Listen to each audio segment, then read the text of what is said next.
Very good morning everyone, welcome back to CET. आज हम लोग डिस्कस करेंगे 19th ऑफ फरवरी के current affairs. So let's begin. UNESCO launched the Imagine Award with More Women in Science campaign. Madras High Court directed the Tamil Nadu government to maintain communal harmony at Thiruparankundaram Hill. India and the US launched the Trust Transforming Relationship Utilizing Strategic Technology Initiative. India, Singapore, and Oman are hosting the 8th Indian Ocean Conference in Muscat, Oman. After 40 years, the Laukova Wildlife Sanctuary saw the return of one-horned rhinoceros. Chhatrapati Shivaji Maharaj Jayanti, 19th of February, with static GK and at the end MCQs. Static GK आपको with in the analysis मिलेगा और at the end MCQs आप कैसे solve कर पाओगे जब आप पूरा सेशन है ना पूरा एनालिसिस अच्छे से देखोगे। चलिए पहले कल वाले सवाल पे आते हैं। Lake Victoria is located in which African nation. मैंने आपसे पूछा था लेक विक्टोरिया किस अफ्रीकन नेशन में लोकेटेड है। सो करेक्ट आंसर इज किसी एक नेशन में नहीं है, ये 3 देशों में फैली हुई है, that is Uganda, Kenya and Tanzania. ठीक है, लेक विक्टोरिया। युगांडा की कैपिटल हमने कल देखी थी कंपला। कंपला नेशन नहीं है, Kampala is capital of Uganda, है ना। तो Uganda, Kenya and Tanzania is correct answer for lake Victoria. ध्यान रखेंगे, है ना, इंपॉर्टेंट लेक है। कौन कौन से देशों में फैली हुई है ये आपको ध्यान रखना है, क्योंकि एक किसी पर्टिकुलर नेशन में नहीं है, ये 3 देशों में आपको देखने को मिलेगी, तो फिर ज्यादा इंपॉर्टेंट हो जाती है ना। UNESCO launch the imagine award with more women in science campaign. UNESCO ने कैंपेन लॉन्च किया with imagine award with more women in science campaign. तो यहाँ से आपको डायरेक्ट सवाल भी बन सकता है कि आपको बताना होगा कि किस ऑर्गेनाइजेशन ने लॉन्च किया है imagine award with more women in science, है ना। तो your answer will be UNESCO only. The campaign marks the 10th anniversary of International Day of Women and Girls in Science, February 11. तो यहाँ से एक और information that is International Day of Women and Girls in Science, जो कि February 11 को हम लोग observe करते हैं। तो उसकी 10th anniversary mark करने के लिए यूनेस्को ने ये campaign लॉन्च किया है ना। कैंपेन का नाम ध्यान रखोगे और किस ओकेजन पे किया वो भी आप ध्यान रखोगे ना। International day of women and girls in science, 11th of February. It promotes diverse perspectives in science using every voice in science. तो ये आप ध्यान रखोगे, इसका आप एक थीम है ना, थीम भी बोल सकते हो या फिर एक पर्सपेक्टिव है यूनेस्को का, that is every voice in science. Every voice का मतलब है जेंडर इक्वालिटी वहाँ पे ज़रूरी है, वुमेन्स एम्पावरमेंट ज़रूरी है। United Nations general assembly UNGA declared February 11 as International Day of Women and Girls in Science in 2015। तो 2015 में UNGA that is United Nations general assembly ने डिक्लेयर किया था international day of women and girls in science, है ना, February 11 को। ये आप ध्यान रखोगे। वैसे हम ऑलरेडी ये डिस्कस कर चुके हैं on February 11th important days में, है ना, बट यहाँ पे इस चीज से रिलेट कर रहे हैं तो फिर से रिविजन आप लोगों का हो गया। Globally women make up only 1/3 of scientist. तो यहाँ पे एक डेटा है दैट इज साइंटिस्ट कितने हैं वुमेन, 1/3 ऑफ साइंटिस्ट, है ना, and hold just 1 in 10 science, technology, engineering and mathematics leadership roles. तो STEM आपको पता होगा, that is science, technology, engineering and mathematics. तो उसमें 1 in 10, 10 लोगों में एक वुमेन है, तो रेशो इज 1:10, तो बहुत ही कम रेशो है ना। तो वुमेन की पार्टिसिपेशन वर्ल्ड वाइड भी बहुत कम है, इंडिया में ही नहीं है। इसको बढ़ाने के लिए ऐसे ऐसे कैंपेन्स जो है वर्ल्ड वाइड बड़ी बड़ी ऑर्गेनाइजेशंस लेके आती हैं, वो इम्पॉर्टेंट होती है। तो यहाँ से आपको ध्यान रखना है यूनेस्को ने लॉन्च किया है कैंपेन किस ओकेजन पे, 10th anniversary of international day of women and girls in science. ठीक है। In India 43% of STEM enrollments are women, but only 18.6% of scientists and 25% led R&D projects. तो इंडिया का India से related ये data है, that is 43% of STEM enrolments, excuse me, sorry, 43% of STEM enrolments are women, है ना, India का ये data है। बट इसमें क्या है, 18.6% आर साइंटिस्ट और 25% लीड R&D प्रोजेक्ट्स। तो ये कुछ डेटा है, इंपॉर्टेंट है, आपको ध्यान रखना है। बट बेसिकली जो यहाँ से इंपॉर्टेंट है वो मैं आपको ऑलरेडी बता चुकी हूँ कि किसने लॉन्च किया ये कैंपेन, है ना। इसके PDF जो है, इसके नोट्स आपको मिल जाएंगे हमारी टेलीग्राम चैनल पे, डिस्क्रिप्शन में उस लिंक दे दूंगी। बाकी अभी आपको जो भी इंपॉर्टेंट शॉर्ट पॉइंट्स होते हैं ना, वो आप नोट कर लिया कीजिए, पूरा नोट करने की जरूरत नहीं। तो यूनेस्को की यहाँ पे बात हुई है, तो हम यूनेस्को की बात कर लेंगे, है ना। UNESCO stands for United Nations Educational, Scientific and Cultural Organization. तो यूनेस्को क्या है, United Nations Educational, Scientific and Cultural Organization. It's a specialized agency of the United Nations that promotes international cooperation in education, science, culture and communication. तो ये एक specialized agency है किसकी, United Nations की, है ना। इसका मेजर एम क्या है, इंटरनेशनल कोऑपरेशन को प्रमोट करना, किसमें, एजुकेशन में, साइंस, कल्चर और कम्युनिकेशन, है ना। तो ये काफ़ी इंपॉर्टेंट रोल्स है यूनेस्को के, और कैसे क्या है इसका अब्रीवेशन, है ना। तो it stands for United Nations Educational, Scientific and Cultural Organization. कब ये फाउंड किया गया था, 1945, as the successor to the League of Nations, International Committee on Intellectual Cooperation. तो आप ध्यान रखोगे इसका ईयर, कौन से ईयर में, 1945, है ना, 1945 में ये फाउंड हुआ था, to the League of Nations. League of Nations पहले हुआ करता था, उसको ये उसका सक्सेसर बन के आया UNESCO, international Committee on Intellectual cooperation. इसके हेडक्वार्टर्स किधर है, वेरी इंपॉर्टेंट, पेरिस, फ्रांस, ठीक है। यूरोप में इसके हेडक्वार्टर्स है फ्रांस, पेरिस। तो आप यूनेस्को से रिलेटेड जितनी भी इंपॉर्टेंट इंफॉर्मेशन थी जो आपको पता होनी चाहिए, वो यहाँ पे इस स्लाइड में आपको मिल जाए, ठीक है। चलिए नेक्स्ट न्यूज पे आते हैं। Madras high court directed the Tamil Nadu government to maintain communal harmony at Thiruparankundram हिल।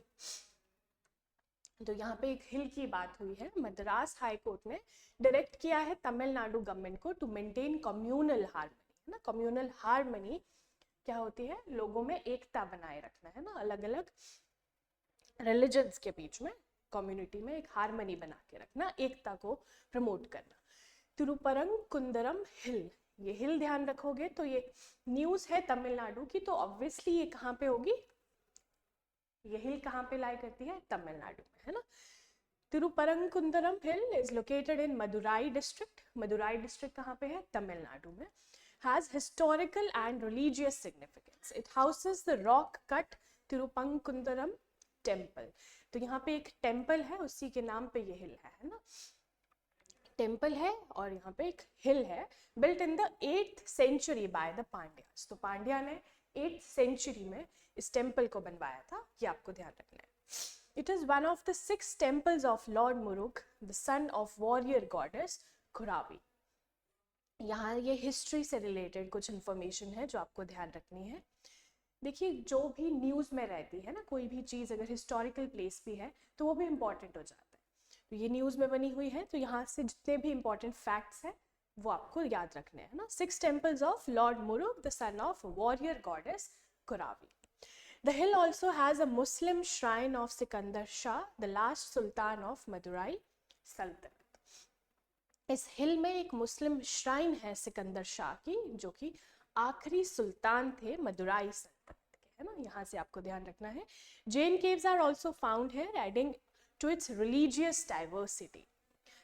देखिए यहाँ पे आपको जैन केव्स भी देखने को मिल जाएगी, है ना, प्लस मुस्लिम श्राइन जो कि सिकंदर शाह की टाइम की है ना, जो कि आखिरी सुल्तान रहे हैं मदुराई सल्तनत के, प्लस हिंदू टेम्पल है ना, जो कि पांड्या ने बनवाया था। तो यहाँ पे एक रिलीजियस डाइवर्सिटी आपको देखने को मिलेगी इस हिल में। हिल का नाम क्या है, तिरुपरंकुंदरम, तिरुपंकुंदरम हिल कहाँ पे है? Madurai district of Tamil Nadu. ध्यान रखेंगे, जो भी इंपॉर्टेंट चीज़ें मैं बोल रही हूँ वो छोटे छोटे पॉइंटर्स में नोट कर लिया कीजिए। बाकी आपको ये सारे जो PDF है इसका है ना, नोट्स आपको मिल जाएंगे टेलीग्राम चैनल पे। ये देखिए, ये है वो हिल और यहाँ पे ये मंदिर आपको देखने को मिलेगा, Thiruparankundram temple with the hill, Madurai district of Tamil Nadu. ध्यान रखेंगे। चलिए, मदुराई तमिलनाडु की बात हो रही है तो मदुराई को हम लोग कहाँ पे देखेंगे? तमिलनाडु के मैप में। ये साउथ इंडिया के कुछ स्टेट्स आपको देखने को मिलेंगे, यहाँ पे है तमिलनाडु, है ना। This is Tamil Nadu. तमिलनाडु में बिल्कुल सेंटर में आपको देखने को मिलेगा मदुराई, ठीक है।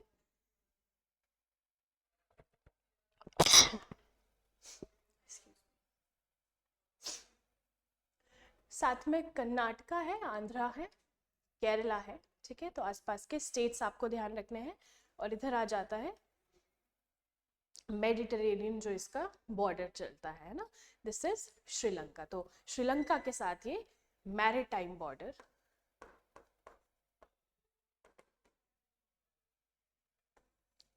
मैरीटाइम बॉर्डर ये श्रीलंका के साथ शेयर करता है। आसपास के स्टेट्स आपने देख ली, है ना। तो ये सारी चीजें आपको ध्यान रखनी है। चलिए, आपको बताना है तमिलनाडु की कैपिटल इन कमेंट सेक्शन, ठीक है। तमिलनाडु की capital in comment section.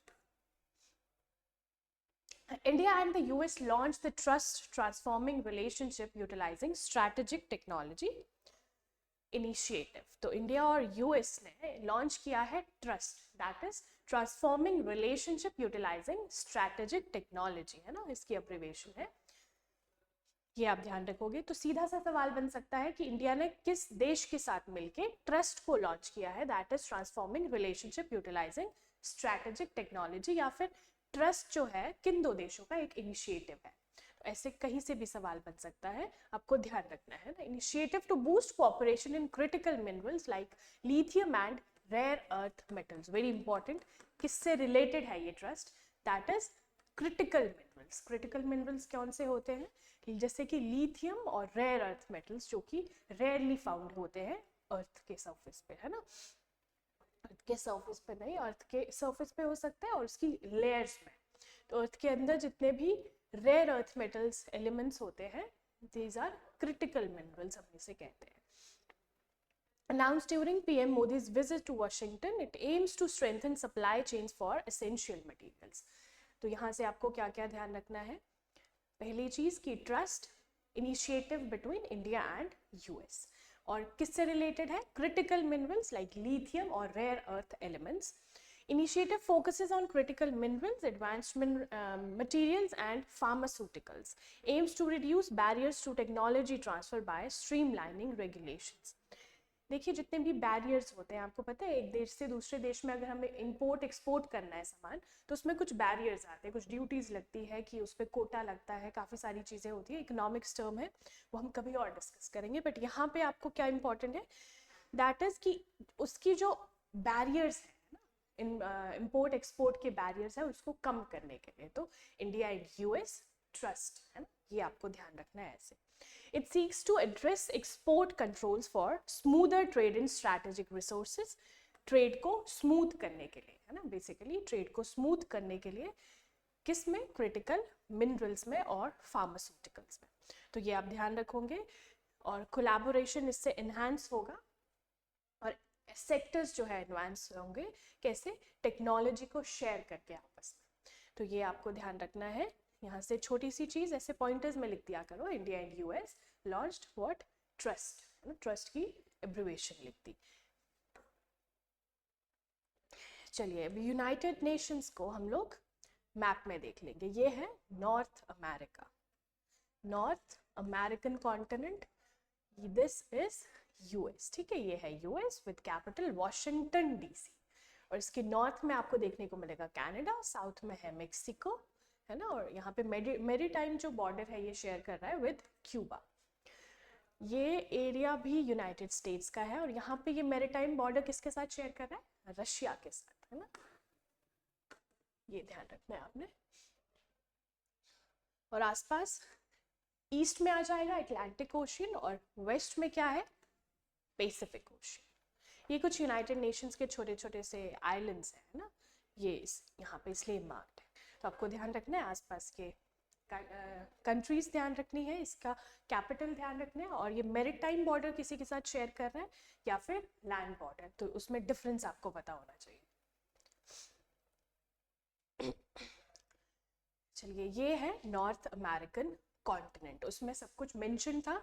This is north America, है ना। यहाँ पे यूएस है, इधर कनाडा है, और उधर आ जाएगा रशिया, रशिया के साथ मैरीटाइम बॉर्डर, और यहाँ पे मेक्सिको, इधर क्यूबा। ठीक है, तो ऐसे आपको ध्यान रखना है, मार्क कर लिया करो। अगर आपको मैप वर्क जो है ये देख के ही आता है ना, रोज रोज आप प्रैक्टिस करोगे तभी आएगा। चलिए, India, Singapore and Oman are hosting the 8th Indian Ocean Conference in Muscat, Oman. India और सिंगापुर और ओमान, है ना, 3 कंट्रीज होस्ट कर रही है 8th Indian Ocean Conference in Muscat, Oman. सीधा सीधा सा सवाल बन सकता है कि किन देशों ने होस्ट करा है 8th इंडियन ओशियन कॉन्फ्रेंस को इन मस्कट, ओमान। ठीक है, तो ये तीनों देश आपको ध्यान रखने हैं, India, Singapore and Oman. Oman में ही हो रहा है, तो ओमान भी एक होस्ट नेशन है। Indian Ocean Conference is an annual platform for regional cooperation in the Indian Ocean. तो इंडियन ओशियन कॉन्फ्रेंस है क्या एग्जैक्टली? ये एक एनुअल प्लेटफॉर्म है for regional cooperation in the Indian Ocean region. Indian Ocean region आपको पता होगा, मैं मैप में आपको दिखा दूंगी, उसके आसपास की जितनी भी कंट्रीज है वो आपस में कोऑपरेट करती है ना, रीजनल कोऑपरेशन वहां पे आपको देखने को मिलेगी। तो उससे रिलेटेड ये कॉन्फ्रेंस होती है, एनुअल, है ना, साल में एक बार। brings together leaders, officials, private sector representatives and experts to discuss key issues। ठीक है, अलग अलग देशों के लीडर्स आते हैं, ऑफिशियल्स आते हैं, प्राइवेट सेक्टर से भी वहाँ पे आपको पार्टिसिपेशन देखने को मिलेगी। तो वो कुछ की इश्यूज है ना, इंडियन ओशियन रीजन में जो भी की इश्यूज है उसको डिस्कस करते हैं। Indian Ocean was historically a major trade route influenced by Indian merchants and dynasties like Pallavas, Cholas and Andhras। तो इंडियन ओशियन एक हिस्टोरिकली मेजर ट्रेड रूट रहा है, किसके समय पे? पल्लवास, चोलास एंड आंध्रास। तो जब ये किंगडम्स हुआ करती थी उस टाइम पे भी इंडियन ओशियन का एक काफी बड़ा इन्फ्लुएंस था, वहां पे ट्रेड रूट ये हुआ करता था, ये यहाँ पे लिखा गया है। ठीक है, Indian ocean handles 70% of global container traffic and 90% of India's energy trade. तो इंडियन ओशियन का आप देख सकते हो कितना मेजर इम्पैक्ट है world wide. 70% global container traffic जो है वो इंडियन ओशियन से होके गुजरता है, प्लस 90% ऑफ इंडिया की एनर्जी ट्रेड। ठीक है, अगर आप इंडिया के पर्सपेक्टिव में देखो तो इंडिया का 90% एनर्जी ट्रेड कहाँ से होता है? इंडियन ओशियन रीजन से, प्लस 70% ग्लोबल कंटेनर ट्रैफिक जो है वर्ल्ड वाइड वो भी इंडियन ओशियन ही हैंडल करता है। इसका काफ़ी बड़ा सिग्निफिकेंस ये है, यहाँ से आपको ध्यान रखना है। इंडिया, सिंगापुर एंड ओमान ने होस्ट किया है 8th Indian Ocean Conference in Muscat, Oman.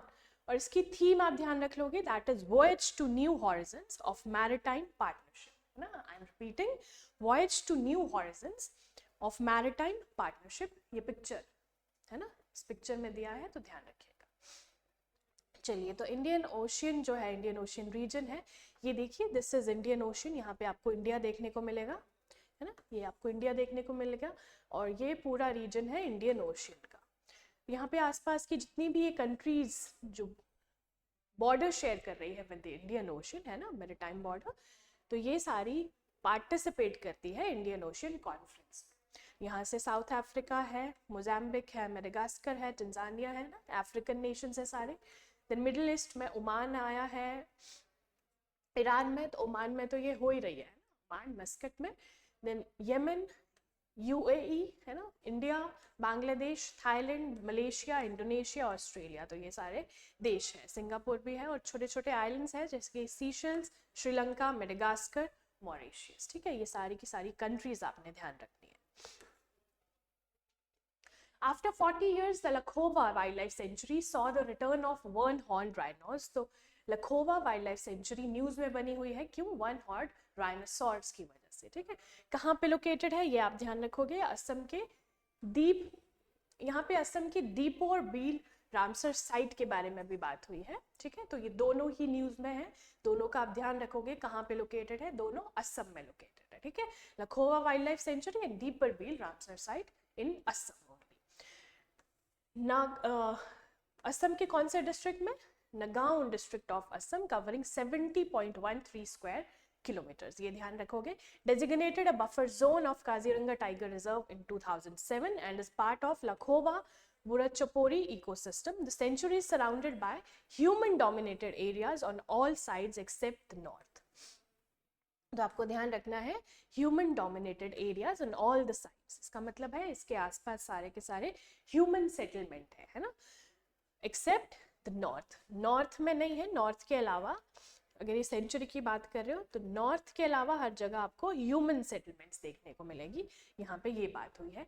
ध्यान क्या रखना है? लखोवा वाइल्ड लाइफ सेंचुरी कहाँ पे लोकेटेड है? असम के नगांव डिस्ट्रिक्ट में, ठीक है। ये देखिए, ये है असम का मैप, है ना। नॉर्थ ईस्ट स्टेट है असम विद कैपिटल गुवाहाटी, है ना, गुवाहाटी। और यहाँ पे आपको देखने को मिलेगा लखोवा वाइल्ड लाइफ सेंचुरी, एंड जो ये दीपरबील की बात हो रही है वो इसके साउथ में आपको देखने को मिलेगा, है ना। ये है असम। नॉर्थ ईस्ट स्टेट्स की अगर हम बात करें इंडिया के मैप में, आपको बिल्कुल ही नॉर्थ ईस्ट साइड में ही देखने को मिलेंगे। ये सारे के सारे नॉर्थ ईस्ट स्टेट्स हैं विद इट्स कैपिटल, है ना, असम, दिसपुर, ध्यान रखेंगे। छत्रपति शिवाजी महाराज जयंती, आज छत्रपति शिवाजी महाराज की जयंती है, इंपॉर्टेंट डे है। जो भी स्पेशल डे रहते हैं हम लोग रोज डिस्कस करते हैं ना, तो ये कब, इनके बारे में जो भी इंपॉर्टेंट इंफॉर्मेशन है दैट इज 1630 में ये बॉर्न हुए थे, है ना। शिवाजी महाराज विजनरी लीडर रहे हैं, फाउंडर है मराठा एम्पायर के, ये इंपॉर्टेंट है ना, मराठा एम्पायर के ये फाउंडर रहे हैं छत्रपति शिवाजी महाराज। अगर मराठा एम्पायर की हम बात करें, है ना, इंडियन सब कॉन्टिनेंट में, तो ये ऑरेंज पोर्शन में जो पूरा एरिया आपको दिख रहा है दिस इज मराठा एम्पायर, है ना। मराठा एम्पायर जैसे पूरे इंडिया में फैला हुआ था, ध्यान रखोगे।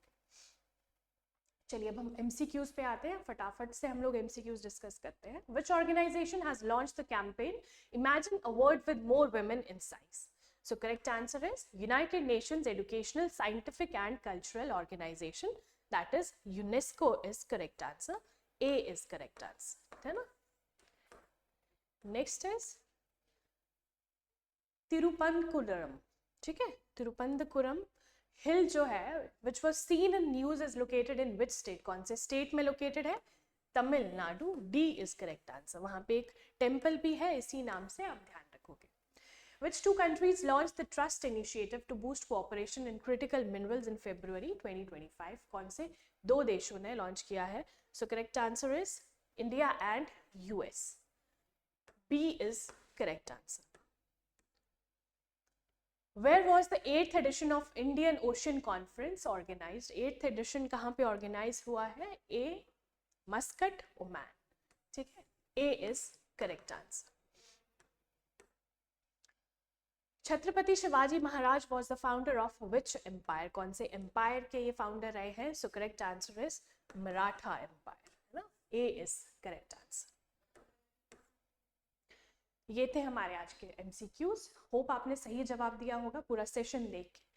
तो चलिए अब आप लोग कमेंट सेक्शन में इस सवाल का जवाब दोगे। Laokhowa wildlife sanctuary is located in which state? मैंने बहुत अच्छे से आपको मैप में भी बताया है ना, तो कौन से स्टेट में ये लोकेटेड है आपको कमेंट सेक्शन में बताना है ज़रूर। तो ये था आज का हमारा पूरा session. Thank you so much, हमारे साथ ऐसे ही बने रहिए। जो भी आपको डाउट्स रहते हैं वो आप कमेंट सेक्शन में ज़रूर बताया कीजिए, है ना। और इसका PDF आपको टेलीग्राम चैनल पे मिल जाएगा और आप हमें इंस्टाग्राम पे भी फॉलो कर सकते हो CUET निम्बस पे। थैंक यू सो मच, मिलते हैं हमारे नेक्स्ट सेशन।